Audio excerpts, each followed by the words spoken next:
कांदा, हिरवी शिमला मिरची, तुमच्याकडे लाल पिवळी असेल तर ती पण घ्या, पनीर, कोथिंबीर, लाल मिरची पावडर, चिली फ्लेक्स, काळी मिरी पावडर, चाट मसाला, चवीनुसार मीठ. आता हे आपल्याला सगळं मिक्स करून घ्यायचं आहे.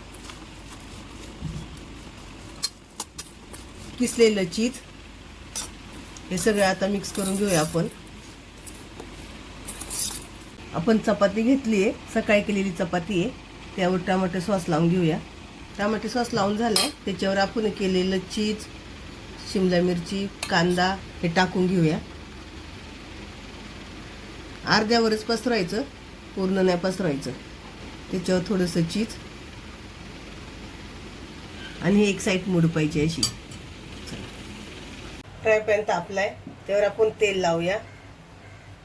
त्यावर आपण ही चपाती ठेवून घेऊ आणि दोन्ही साईडने आपल्याला लाल कलर येईपर्यंत भाजून घ्यायची. आपण उलटून घेऊया दुसऱ्या साईडने.